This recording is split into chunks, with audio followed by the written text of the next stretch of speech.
Hello and welcome to episode 155 of the Chills at Will podcast. It is surreal and an absolute pleasure to be across the screen from Robert Jones Jr. And just a little bit about Robert Jones Jr. He is the author of the New York Times bestselling novel The Prophets, which won the 2022 Publishing Triangle Edmund White Award for Debut Fiction and the 2022 NAIBA Book of the Year Award for Fiction. It was also a finalist for the 2021 National Book Award for Fiction and was named a notable book by the New York Times and one of the best books of 2021 by Time, Entertainment Weekly, USA Today, NPR, the Boston Globe, and the Washington Post, among many others. His writings have been featured in the New York Times, Essence, and the Paris Review, as well as in the critically acclaimed anthologies 400 Souls and the 1619 Project. Subscribe to his newsletter, Witness, at robertjonesjr.substack.com. Good afternoon. How are you today? Peter, it's a pleasure to see you, to meet you, and to be here. Thank you so much for having me. Oh, the pleasure is all mine. I'd love to. We were talking a little before we started recording. I'd love to hear about kind of like your deferred fun. 2021 was the virtual book awards, right? And so you weren't able to attend in person. So you were just telling me about how you attended this year. What was it like to be, surrounded by so much greatness? It was extraordinary. I was sitting at a table with Jason Mott, who won the National Book Award last year. He and I are now very good friends as a result of the National Book Awards to be. Um, and we just had a blast cheering on the winners, particularly Imani Perry, who is a dear friend of mine as well. I lost my voice for 2 days, yelling and cheering her on. Then after the ceremony, there was an after party where I danced my butt off. And then there was an after party, which I didn't attend because I am 51 years old and my bedtime is 9 p.m. Fair enough. Fair enough. Well, you deserve to have the great time. It looked like just watching it, I felt like I was having so much fun. I can't imagine actually being there, being around so much greatness. So cool. I'd love to Indeed. know about growing up in I want to say Brooklyn Yes. and just about mainly about your early reading, your early relationship with the written word. I mean, were you the type that was at the public library all the time and checking out those seven or whatever the limit was books? What was your relationship with the written word and with language growing up? Um, Very close. My father bought me my first comic book at the age of 4, Hmm. and that sort of ignited everything. My mom used to read, stories to me, picture books like Cat in the Hat and Peter and the Wolf and things of that nature. But something about comic books was just so magical to me and um, really got me interested in the written word. And the first library that I ever encountered was actually in school. I don't know if they still do that now, elementary school, where you take out a part of your day to visit the in school library. Mm-hmm. And so I was in second grade, so I was about 7. The first time that I ever went to a library, and was just astounded that there were places where you can borrow books. And so every week we'd borrow books, and that was just a ton of fun. And but returning again to comic books, not only did it ignite my passion for reading, but it also ignited in me um, what I now know as my purpose, Hmm. which is writing. Um, because my dad bought me a Wonder Woman comic book, and I was just fascinated by, when I look back on it, the politics of Hmm. that book. There's a society of women um, who send their only child out into the world to Hmm. save it from the menace of patriarchy Hmm. and Nazism and other ills. Hmm. That was just a fascinating story to me. And then she's doing it with superpowers that include jewelry that act as weaponry, like bullets, bracelets that can deflect bullets, Yeah. a tiara that can act as a boomerang. the magic lasso that can make you tell the truth. Hmm. And that was where I started at age 6 writing stories where I'm her sidekick. Hmm. Do those stories still exist? um in my mind, but I Ah, haven't.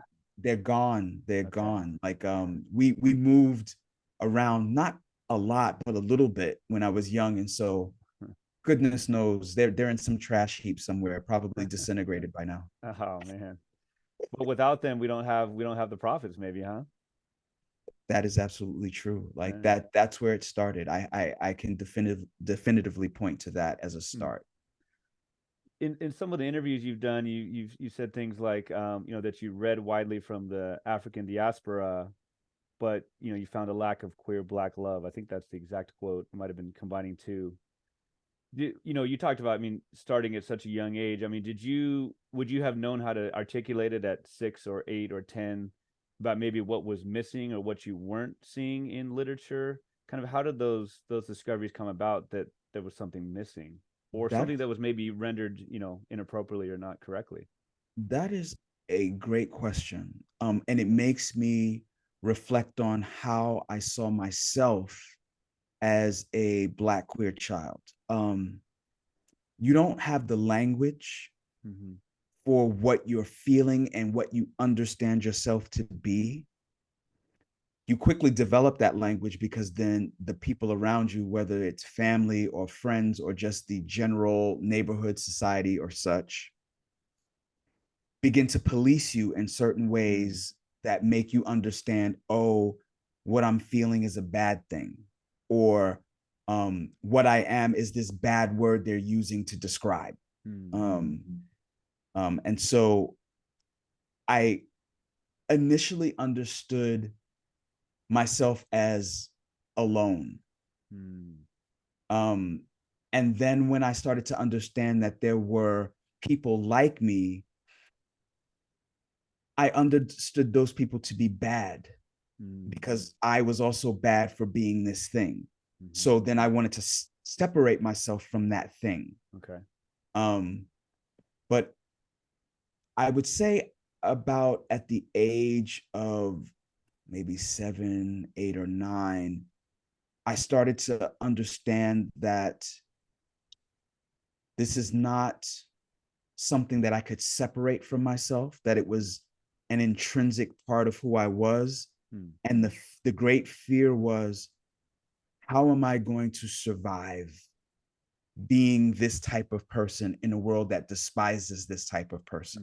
Mm-hmm. So I began to contend with those fears at a very early age. Mm-hmm. Um, but then it didn't really dawn on me until I was about maybe 16 Mm-hmm.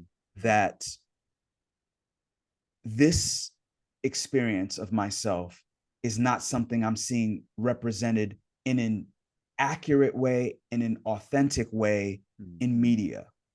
I would see things on television where the gay guy was the brunt of jokes, or the victim of brutality, but I never saw anything fully rounded. I think the first gay character I ever encountered was Billy Crystal's character on Soap Okay. back in the 70s. Okay. Um, and after that, maybe the singer Sylvester, who sung "You Make Me Feel Mighty Real." He was a big disco Okay. person. So I saw it out in the world as far away, but Mm. not really in my inner circle until I got into my teen years. And then realized I could write about this. So Mm. I had a secret novel that I never completed called Conjure, Mm. where I was writing about being a gay teen. And it never saw the light of day. I don't know where that is either. And I thought I had it, but I was Mm. recently going through the archives and I can't find it. Oh man. Um, which I wrote on construction paper, as a matter Okay. of fact. Okay. Um, and I started looking and really couldn't find exactly what I was looking for, which was a authentic, dimensional representation of the intersection of Blackness and queerness. Thank you for that answer. When you talk about that aloneness, is that synonymous? When you talk about being alone, is that synonymous with lonely, or was there a part of you too that was, like, hey, I'm unique, I'm special, like, I guess in the earlier years? That's a good question. Wow, these are great questions. The aloneness was not necessarily loneliness as a child, because I had a lot of friends, although I did feel put upon, because other children can be some of the meanest people on the planet. Yep. So when they detect what they think is queerness, which is for them, you're not acting like a boy is supposed to act all the time. So I enjoyed some things that were not considered boyish, like jumping double dutch, reading a Wonder Woman comic book, playing with dolls, things like that. And kids, because they learn this very early on, police gender very harshly. And so I felt limitations in terms of who I could be friends with and things of that nature. But I did not, for some reason, feel lonely. Loneliness didn't kick in until puberty did. And I was seeing all of my friends go out on dates and go to prom and, all of that kind of stuff. And I had no one. I couldn't even articulate that I had no one, because it was me contending with that loneliness, and also feeling pressure to pretend to be something that I'm not. Because heterosexuality is compulsory. Right. So, all of particularly my male friends would be like, why you're not with this girl? Why you're not dating this girl? This girl likes you. And then the girls were kind of like hitting on me. And I felt I could not decline them without some sort of repercussion. So I was caught between a rock and a hard place. Well, we'll get into the book in a little bit, but the way that you do the banal, I don't know if I've ever said that word out loud. Just about the day to day, setting aside what's not even possible to set aside the fact that these are enslaved peoples, but just on the daily basis, like Isaac and Samuel, just what they have to navigate on a daily basis to, like, you talk about, like, hide it, or right. It's just, it's so eye opening, and just such part of that incredible book. Over your right shoulder, there's the gentleman who, he had a cigarette in his hand. He had so much of the world figured out. He was just, brilliant orator. I'm a high school English teacher, and last year around this time, I was showing my students, he was one of his famous debates with, gosh, the guy's name is escaping me at the moment, but of course, talking about James Baldwin, his speech, this 13-minute YouTube. My students almost literally had their jaws hit the floor, right? Just the skills, the oratory skills.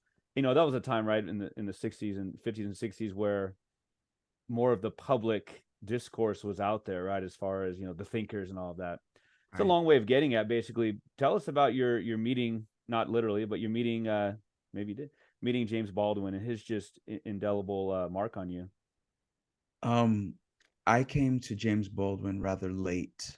I had always heard the name. I didn't even know what he looked like. I had no idea who he was. I just knew he was a great person for whatever reasons. Sure. It wasn't until I returned to college as an adult, at the age of 31, to pursue creative writing, that I was introduced to Baldwin's work in my freshman year in my people power and politics course, by Jeremy Crace, Professor Jeremy Crace. Okay. I read Here Be Dragons, which was one of his later or last essays. And I was absolutely astounded by the clarity, by the wisdom, by the craft, by the intelligence of this man. And so after that, I was like, I have to find everything I can get my hands on by James Baldwin, and was sort of insulted that he wasn't more widely read, more celebrated. He is now, of Yes, course. yes. But back in 2002, he was not the household name in the public consciousness as he is now, quoted every 5 seconds everywhere. And so that sort of led me to watching this documentary about him called The Price of the Ticket. Okay. And toward the end of that documentary, his brother says something to the effect of, on his deathbed, Baldwin had hoped that someone would search through the wreckage for him, and that he would not be forgotten.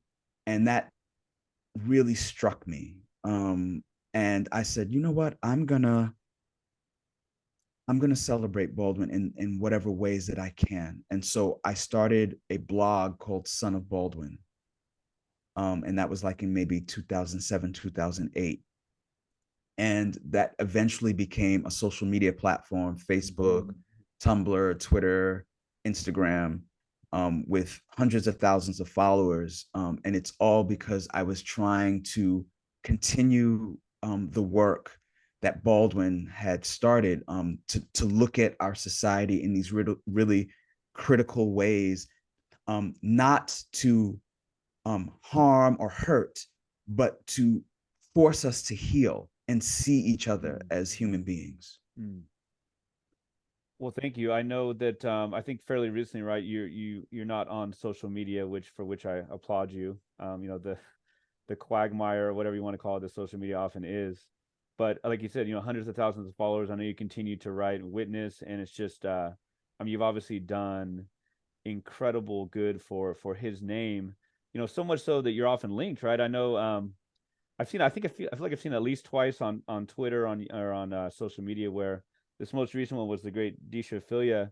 She kind of stepped in and corrected you. Someone had quoted, I think they were quoting James Baldwin, but it was from the blog, as Son of Baldwin, and it's that quote that is a beautiful one and a sad one and all the above. It's quote, "We can disagree and still love each other, unless your disagreement is rooted in my oppression, in the denial of my humanity and my right to exist." Yes, that is a quote by me. But a major publication had assumed that Son of Baldwin was simply a James Baldwin tribute account, so that everything that it posted was written by James or said by James Baldwin. So they then published an article and quoted it and attributed it to James Baldwin. And then from there, it went viral. Kind of self-perpetuating almost, huh? Yes, artists making murals of James Baldwin with that quote, and so on and so forth. And so now everyone thinks that James Baldwin says it, although my friends and others do correct people when they see it out in the wilds attributed to Baldwin. But it is the greatest honor that someone thought that something I said was something Baldwin would say. Right. So. Well, I mean, it's a quote that just obviously echoes throughout. I mean, it's so resonant. I in reading the book, thinking about like Paul, who's the slave owner, who's the master of the plantation, and his, of course, there's so many connections to now about religion being used to justify racism and homophobia and abuse and all the above. And I'm just thinking of like people saying things that Black Lives Matter and those kind of things are political, when that quote reminds us like they're not even close to being political. Like we can talk about infrastructure, Right. right? We can talk about our different ideas of that, but this is obviously, and you said it so beautifully with that quote. I wonder, besides of course the great James Baldwin, you in your acknowledgments you have a really interesting way of making those acknowledgments little bold in the names and almost like a personal message. Who are some of the other shoulders upon whom you stand, whom your book stands? My goodness, there are so many. As you know, my acknowledgement section is 10 pages long, which I'm told is very unusual,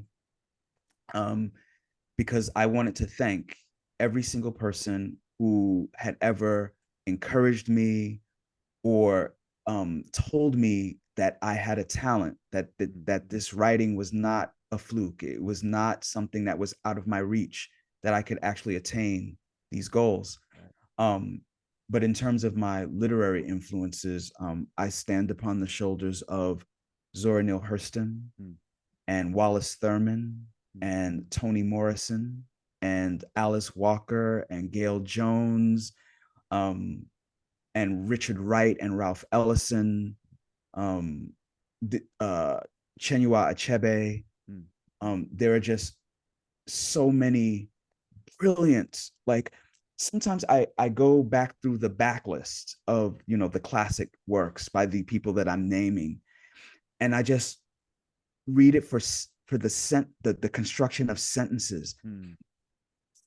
The genius of these people is just mind-blowing and remarkable, and they make me want to be better. Like, so with every project, I want to be as crystal clear, as wise, as creative as these ancestors of mine, and these elders of mine who do extraordinary work, not just in literature, but outside of literature. There's just so many people that I owe a great debt to in terms of my art. Yeah, I mean that we could all be so as ourselves, as James Baldwin, as Zora Neale Hurston, right? I mean, I know I think it was when she was teaching at a university and she was like disciplined or gonna be disciplined because she was wearing jeans, wearing long pants, and she could not care less. Like, okay, just and Right, right, right. just her own person, Courage. for sure. It sounds like the Clark Kent that is you and the Superman that is Son of Baldwin were kind of not uncovered like it was a major secret, but with Casey, am I saying right? Casey Lehman. KSA Lehman, I'd yes. love to know. I mean, I know is such a great literary fellow, a great, I mean, obviously a great writer on his own, and just a great supporter and benefactor and collaborator. I'd love to know how his his collaboration with you, his help for you. KSA Lehman,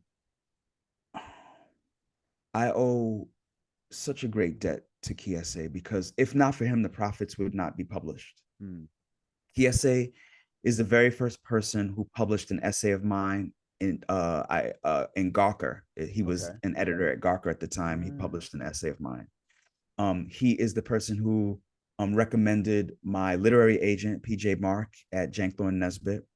And that, as a result of that, the Prophets is what it is today. Kiese was the first person outside of my private circle who told me that with this work, I had something that was of value. He is, sometimes to his own detriment, a community person. Like, he opens doors and windows for everyone, to the degree at which now it's expected of him, and people sort of disregard his humanity in that sense.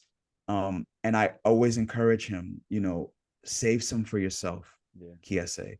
And then on top of all of that, Long Division, his novel, is one of the best pieces of literature I had ever written, and it gave me the courage to tell my own story in the Prophets, to tell that story. He did something unconventional, and did it unapologetically. Sure. And I said, well, if Kiese could do it, I could follow in that path. Maybe I can do it too. He is also a brother to me. And I love him dearly. He is a remarkable man. Beautifully said. I wonder who else in contemporary writing, who else are those? I mean, I'm sure it's a endless list, ceaseless list, but who really inspire you, challenge you, like you talk about, like, hey, I can give you the license to do what you do. As you said, there are so many. You mentioned before Disha Filia, The Secret Lives of Church Ladies, does such remarkable work. There's Donnie Walton, Okay. who wrote The Final Revival of Opal and Nev. There's Maisie Card, who wrote These Ghosts Are Family. There's Mateo Escarapor, who wrote Black Buck.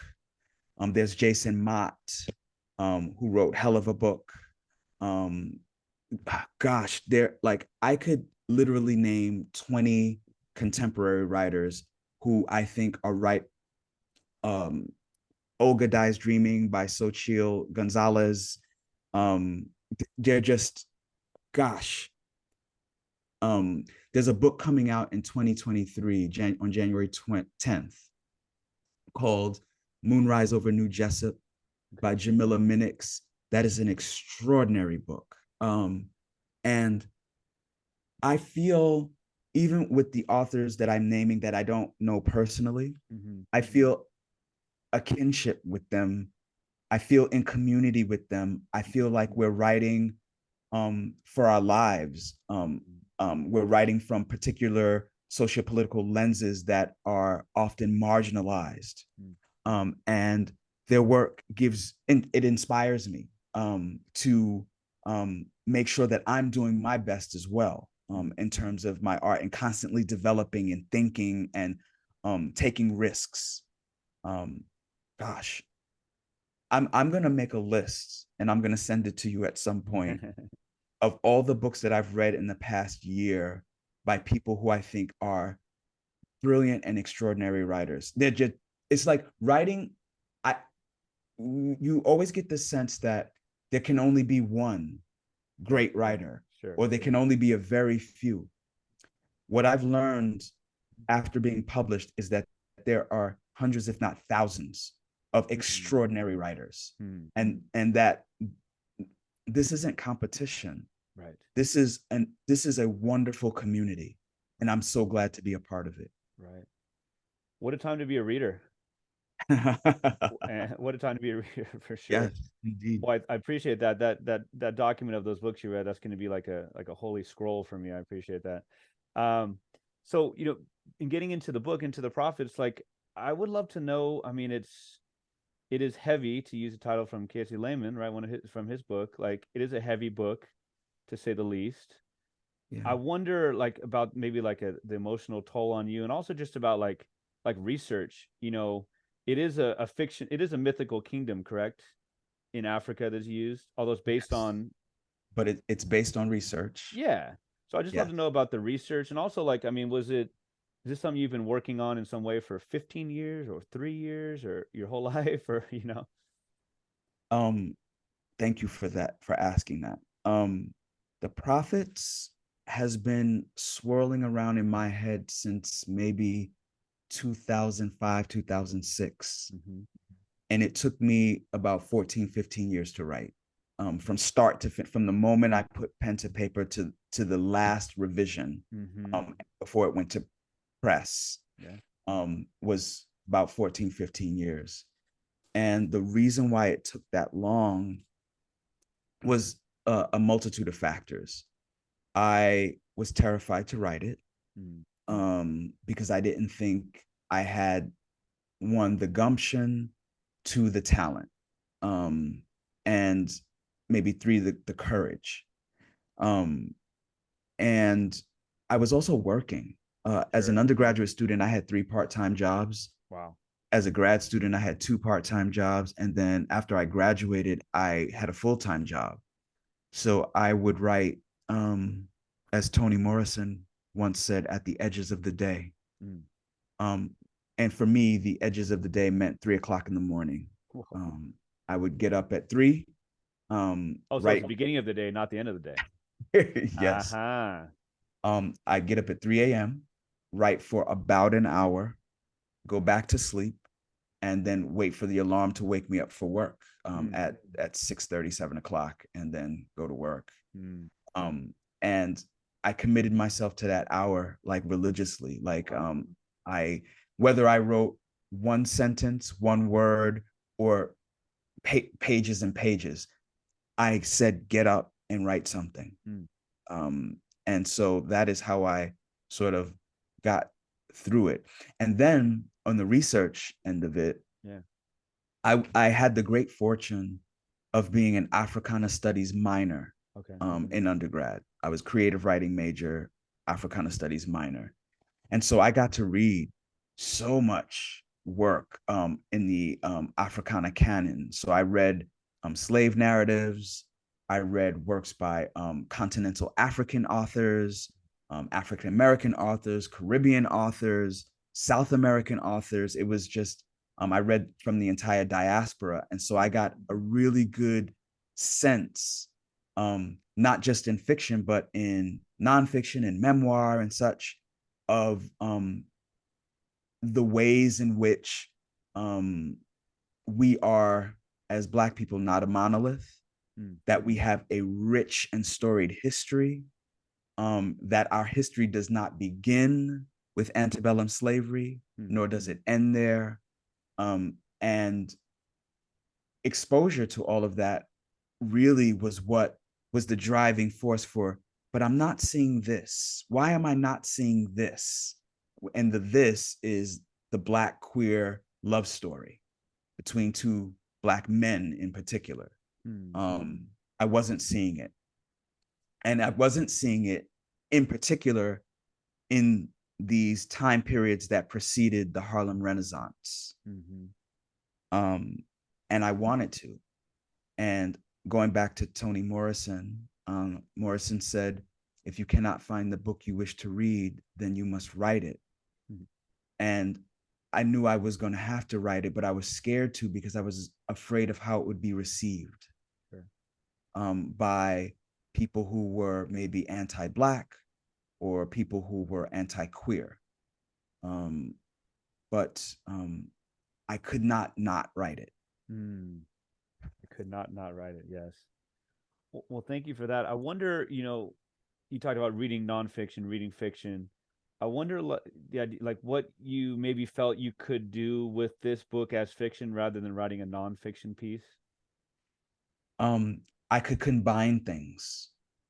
So I can make composite people and societies and ideas, as opposed to being letter of the law. I could do spirit of the law. So, for example, you mentioned earlier the mythical African tribe, the Kasango people.